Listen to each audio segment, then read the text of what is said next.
Ahoy hoy, I'm Planewalk, and today we're going to be looking at one of the worst videos going after SciManDan that I've ever seen, which is saying a lot seeing as LEO exists. In fact, if it said pantomime a few times, I would actually think that it's just LEO using a voice changer. Hi, today we're going to be addressing the video of SciManDan, in which he unfairly criticizes my science and denigrates my discovery of Edward Leeds Scotland's hidden astronomy secrets. So apparently the discovery that he made that SciManDan is denigrating in that video is that Earth's orbit is at a 23.5 degree tilt, which matches the tilt of the Earth's axis. Now, if this were the case, then we would not have seasons. The reason seasons exist is because Earth has a tilt relative to its orbit. Though I am curious how this person would explain seasons. Maybe he thinks they're a conspiracy to stop people from finding the truth or something? I don't know.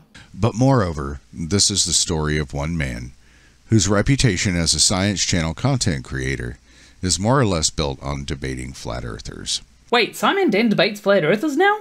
I had no idea. I've only ever seen him respond to flat earthers. I'm going to have to go and check out some of his debates after this. And honestly, he seems to be a bit underqualified to talk about anything other than the Earth is a ball, oblate spheroid, whatever. Look, buddy, Mr. Paul, if I may, that is not something that I would be saying if I had your qualifications. Ed said in his written works, scientists should come down to Rockgate Park, which is what he called the Coral Castle, and have a look at the drawing on the red door, the Polaris telescope, and the sundial, and see how they would affect science. After 100 years, I seem to be the only person in a century who is both capable of and interested in performing this challenge by Edward Leeds Scotland. So firstly, scientists don't always have the time to just go to random places like this. If they're in the area, then they might. If they're not in the area, then I suppose they could try to get funding, but what would the application for that funding even look like? Hey, some guy had some ideas, and I need to go to a specific place to check these ideas out because they could upend all of astronomy. And I promise you that this time the guy is not Alex Jones. But leaving the idea of traveling to a specific place aside, if there was something wrong with astronomy, don't you think that scientists would have figured it out by now? I mean, there are more astronomers than just Neil deGrasse Tyson, you know. It'd be pretty weird if they can figure out that galaxies are spinning as though they have more mass in them than they're supposed to, yet somehow they can't figure out that something's wrong with their model of our solar system. He says again about these megalithic instruments, I built a rock telescope and a rock sundial, and they defooled me. What it seems like is that he went back to the old ways and came back with new information. Well, what it seems like to me is that he's actually more gotten tunnel visioned. He has this idea of how the world works and wants to go out and show it, whilst forgetting the obvious objections that it would bring. Flat earthers often do this. They'll have ideas about how the world works, yet there'll be just obvious ways to say that can't be the case. But what I've found is fascinating, possibly revolutionary, and is completely science-based, unlike many of the rebuttals and criticisms I've received over it. The quality of one's interpretation of this new information is based on one's knowledge of astronomy.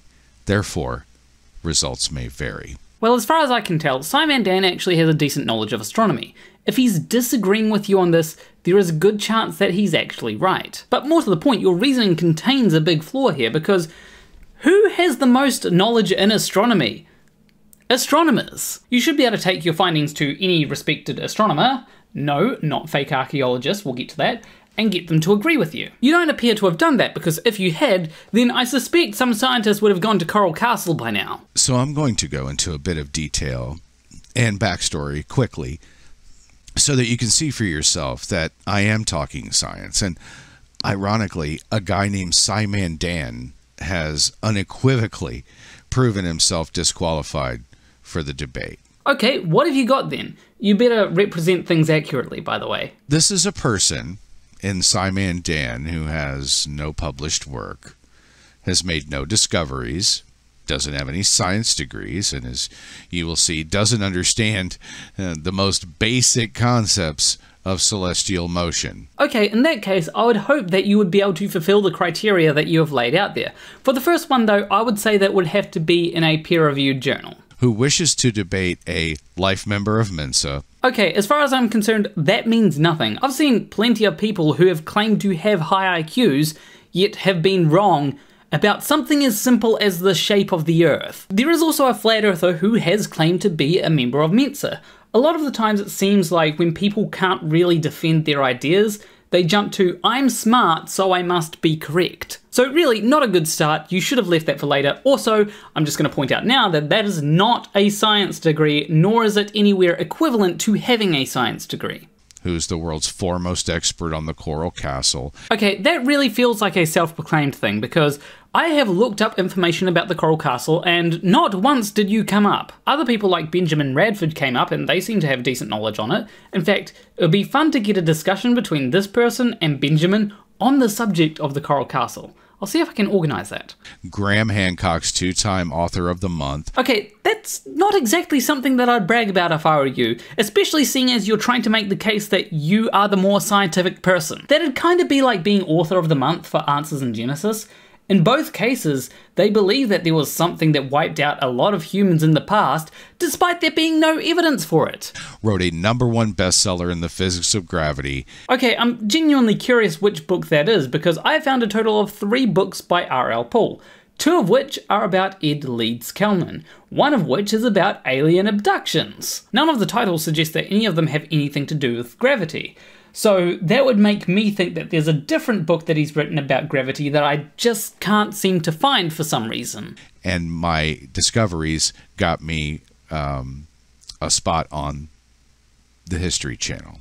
Okay, again, that's not exactly something that I'd brag about. Not as bad as being Author of the Month for Graham Hancock, but it's still pretty bad. And the show that R.L. Poole was on, by the way, is called The Unexplained, which the substance of it doesn't really seem to have many positive reviews. So, the results are kind of what you would expect. Well, if those are your qualifications, then I would go ahead and say that you're negatively qualified, especially with the Graham Hancock stuff. Because say what you will about SciManDan, but at least he hasn't claimed to have published articles, yet those published articles are published on Graham Hancock's website. Now, the video. Literally the first words out of his mouth and the title of the video are pure gaslighting 101. Okay, as we're about to see in a second, that is not something that R.L. Poole should be accusing anyone of, because his video kind of gaslights people. I am not trying to rewrite all of astronomy.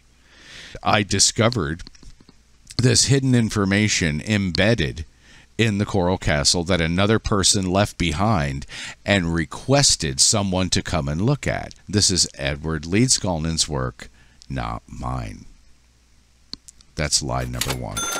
Well, SciManDan was not wrong with that claim. Just because you got your information from someone else doesn't mean that you're not trying to rewrite astronomy. That would be like saying, flat earthers these days aren't trying to rewrite everything we know about the shape of the Earth because it was originally written by Samuel Rowbotham. It doesn't matter where the ideas came from. What matters is what's being done with those ideas. He starts off by saying, "We've known all about the planets and stars for hundreds of years, in an attempt to suggest to the viewer that we can never be wrong."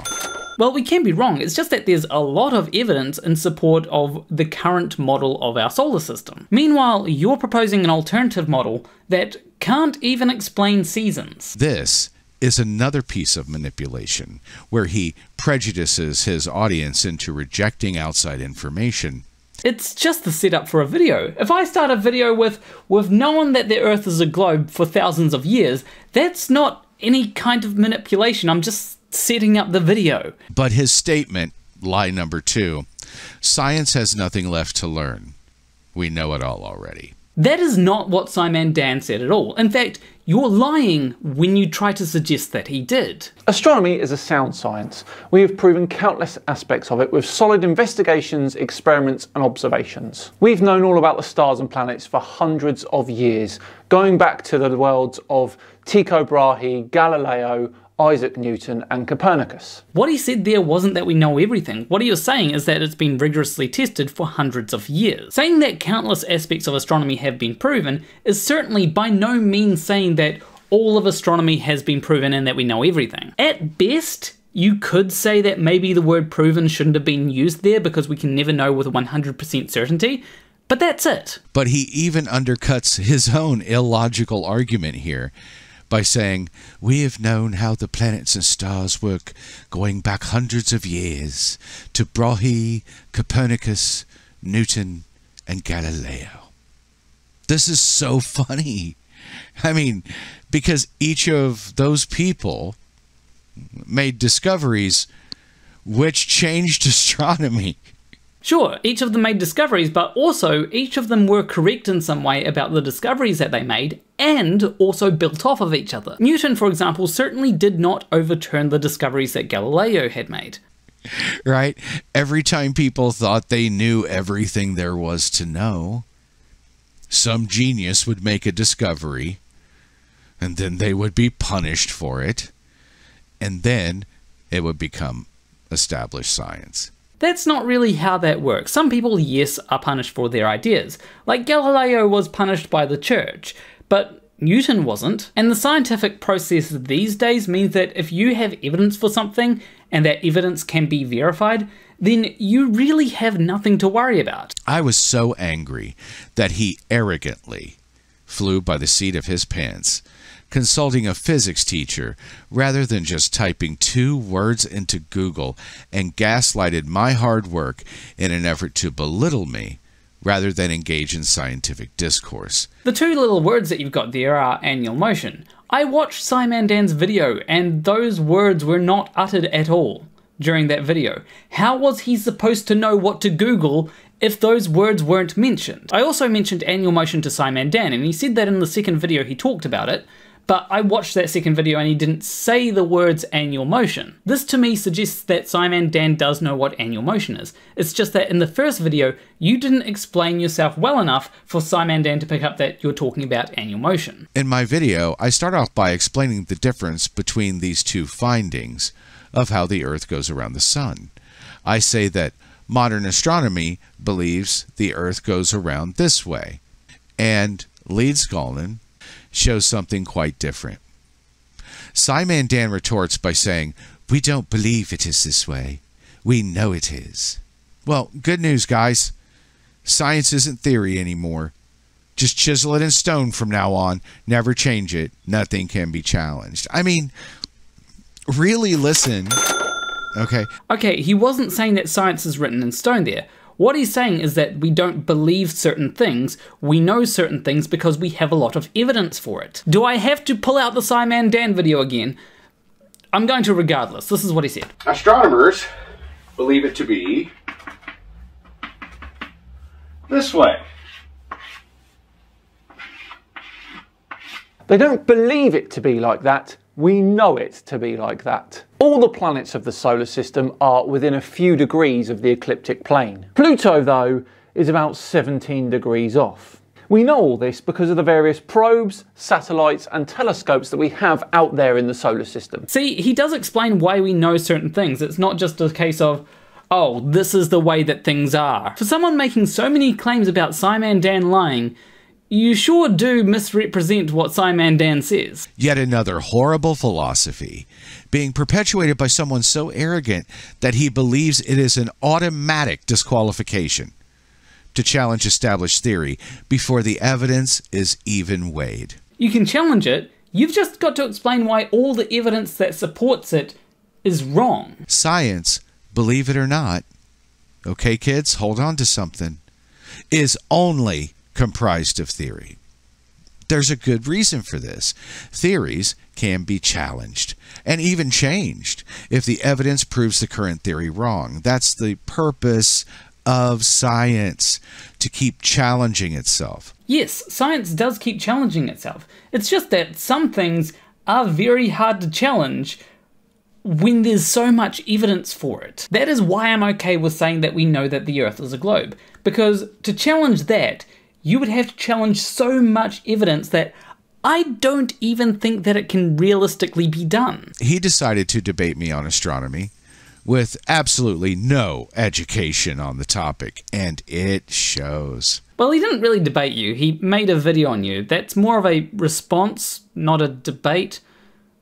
I'm not debating you right now. I'm making a response to you, just so you're aware. Edward Leedskalnin, with nothing more than accurately placed megalithic-sized stones, was able to track time, seasons, and the path of the sun so accurately that it stuns the modern world. I don't really think that it has stunned the modern world in any way. I think I'd be hearing a lot more about it if it did. It exceeds the capacity of the SciManDans of the world who play science. I don't play science, and neither did Edward Leedskalnin. Okay, my guy, you're not an anime villain. Don't try to act like one. It just comes off as cringy when you do it in real life. The red door represents what the other two parts of his request, the Polaris telescope and the sundial, have been combined to create. That was his message and my discovery. Instead of being insulted, I should be famous. Again, you're not an anime villain. You don't sound badass. You just come across as extremely full of yourself and salty. SciManDan insults Ed's handiwork, saying, "Oh wow, look how precise it is." When, yes, the lines, the wires which comprise the crosshairs are a bit wavy, it is only the central point which matters for this sextant. You do want to be as accurate as you possibly can though, especially if you want to make claims that the annual motion of Polaris in that telescope is slightly elliptical. Because that was a claim that you made. To make that kind of claim, I would say that you need something a little bit more accurate than that. What you get is a kind of an egg-shaped elliptical orbit. SciManDan is not smart enough to understand that and chooses to take a swipe at Ed Leedskalnin when he could live 1,000 lifetimes and never match Ed's accomplishments or knowledge. Okay, R.L. Paul, I've got a question. What did SciManDan do to you? Did you go to school with him and, like, he beat you in a running race and now you have a lifetime grudge against him? The reason I ask is because you seem to have this grudge against SciManDan that cannot just simply be explained by him making a few videos on you. You see, the crosshairs are so accurate that their center marks true north. Precisely. In fact, so precisely that Polaris, our pole star, which is off from true north by about, and he did correct me on this, 0.7 degrees, is seen moving around the center. Okay, credit where credit is due. He did admit that he got something wrong and that SciManDan corrected him on that. I would say that he got more than just that wrong, but there are people out there who will not admit to any mistake no matter what. It captures the diurnal motion, which is the apparent movement of the stars, including the sun, over the period of a day, diurnal. While it does track the diurnal motion, which, by the way, SciManDan didn't even know the term for. Okay, so SciManDan may not have used the term diurnal in his video, but that doesn't mean that he doesn't know the term. Maybe he doesn't, that is a possibility, but the other possibility is that he doesn't want to get his videos bogged down in jargon. I have seen videos out there that use all the correct terminology for everything, except there's one small problem, and that is that they're hard to follow. Not everyone knows what certain terms mean, so sometimes it's easier to explain things in a way where you are describing the term without actually using it. In fact, I have been guilty before of using a term, the term was binder, and not explaining what it means, and people got very confused. And for people wondering what a binder is, I'm not going to explain it, simply because I know that if I do, I'll get heaps of comments about, oh, you're making this video all about a certain topic. It simultaneously tracks another type of celestial motion, which SciManDan denied the very existence of, but is well known in astronomy, and it's called annual motion. He did not deny the existence of it. You just explained what you were talking about very badly. As I said earlier, in neither of SciManDan's videos on the subject was annual motion mentioned. What happens is you will have diurnal motion where the star will go in a total circle in one day, and that represents our planetary rotation. However, the starting point of that diurnal motion will change a little less than 1 degree every day over the course of a year. and that is called annual motion. So Averill Paul is correct here. The only problem is that he misattributed what actually causes the annual motion of Polaris. In the initial video, he attributes it to Earth's orbit around the Sun, when in actual fact the cause of it is due to Earth having to make more than one full rotation a day to face the Sun. SciManDan even pointed this out in the second video.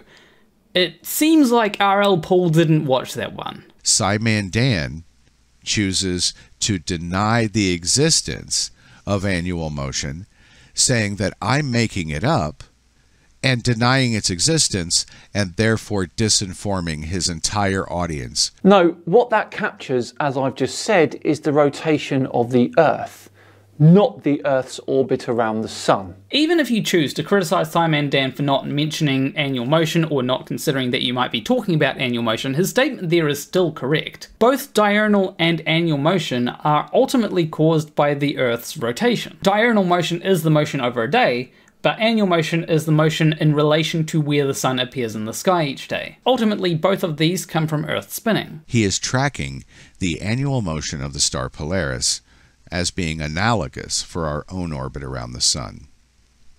In this case, he's using true north as the central point, which represents the Sun, and Polaris, in this case, would represent the Earth. And if you use it as that type of analogous motion, you will be able to track our path exactly as we go around the Sun and each. And that is where you get things wrong. You are assuming that the annual motion of Polaris is more similar to parallax, rather than it actually being caused by Earth's orientation in relation to the Sun. Your assumption there is completely false, and it is the assumption that your argument relies on. Without that assumption, you have nothing. And it doesn't matter whether SciManDan knows about annual motion, or whether you can explain the seasons. That is what your argument relies on, and it is wrong. Now, there are 10 more minutes in the video, and I could go on to explain how he keeps misrepresenting SciManDan, but I think that is the main takeaway, that his core assumption is wrong. Well, there is also the fact that he does what he accuses SciManDan of doing, but I've already made that point enough. But anyway, leave a like and subscribe if you like that video. Leave a comment letting me know what you'd like to see me do in future videos, or if you just so happen to know SciManDan in school, did he beat Averill Paul in a running race? I really need to know that. As always, a big shout out to my $20 or more patrons: Hugh Jarsz, M.C.Nutkin, Tony C, Rosyna Keller, Ray, KidVicious, Sacha Campbell, definitely not NASA, Morrie, Kaylee, and FistWizard. If you want to support me financially, you can do so on Patreon. There should be a link over there, or you could buy me a coffee.